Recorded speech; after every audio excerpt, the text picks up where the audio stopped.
కూటమి ప్రభుత్వం చేసిన దాడులకు నిరసనగా పట్టణ పోలీస్ స్టేషన్లో ఫిర్యాదు. వైఎస్ఆర్సీపీ ఇన్ఛార్జ్ తన్నీరు. వివరాల్లోకి వెళ్తే కాంగ్రెస్ పార్టీ అధినేత వైఎస్ జగన్ పిలుపు మేరకు జగ్గయ్యపేట పట్టణ పోలీస్ స్టేషన్లో కూటమి ప్రభుత్వం రాష్ట్రంలో వైసీపీ నాయకులపై జరుగుతున్న దాడులు, తిరుమల లడ్డు అసత్య ప్రచారాలపై స్థానిక నాయకులతో కలిసి జగ్గయ్యపేట నియోజకవర్గ వైఎస్ఆర్ కాంగ్రెస్ పార్టీ ఇన్ఛార్జ్ తన్నీరు నాగేశ్వరరావు పట్టణ పోలీస్ స్టేషన్లో ఫిర్యాదు.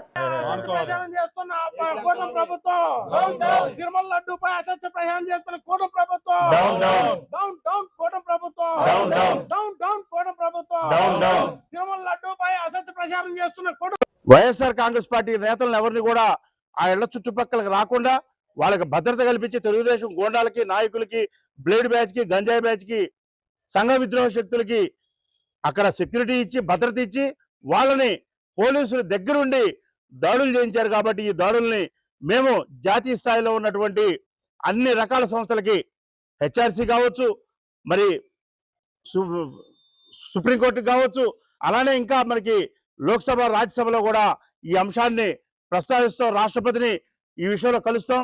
అలానే రాష్ట్రంలో కూడా మరి గవర్నర్ గారిని కలుస్తాం.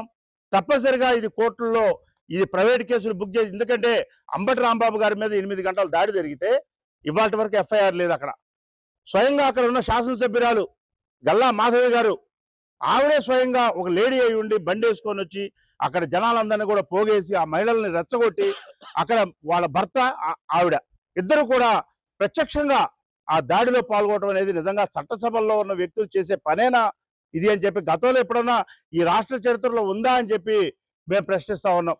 అంతేకాదు, బాధ్యత కలిగినటువంటి కేంద్ర మంత్రి పెమ్మసాని చంద్రశేఖర్ గారు ఆయన అంటాడు 24 గంటల్లో సినిమా చూపిస్తామని.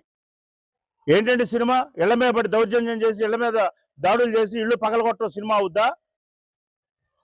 మా నాయకులు అన్నట్టుగా మీ ఇంటికి మా ఇల్లు ఎంత దూరమో మా ఇంటికి మీ ఇల్లు అంతే దూరం.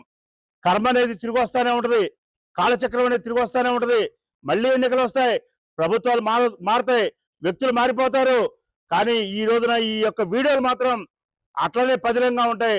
ఆ వీడియోలో ఉన్న వ్యక్తులు ఎవరైతే తప్పులు చేశారో వాళ్ళ అధికారులు కావచ్చు, తెలుగుదేశం పార్టీ నాయకులు కావచ్చు, తప్పనిసరిగా మీకులాగా మేము చట్టాన్ని చేతిలో తీసుకొని చేయం.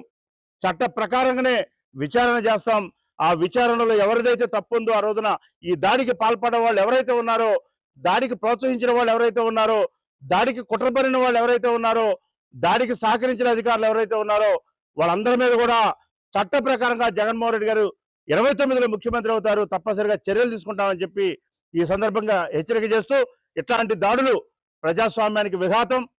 భవిష్యత్తులో ఇట్లాంటి దాడులు జరగకుండా చూడాల్సిన బాధ్యత ఈ కూటమి నాయకులకు ఉందని చెప్పి తెలియజేస్తూ, అలానే ఈ రాష్ట్రంలో పూర్తిగా శాంతి భద్రతలు మృగ్యమైపోయినాయి. ఎక్కడా కూడా కనుచూపు మేరలో లేవు.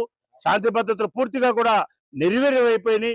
ఎక్కడా కూడా లా అండ్ ఆర్డర్ లేదు, ధర్మం లేదు, న్యాయం లేదు, చట్టం లేదు. కాబట్టి ఈ పరిస్థితుల్లో రాష్ట్రపతి గారిని కూడా జోక్యం చేసుకొని ఈ రాష్ట్రంలో రాష్ట్రపతి పాలన పెట్టాలని చెప్పి మేము డిమాండ్ చేస్తా ఉన్నాం.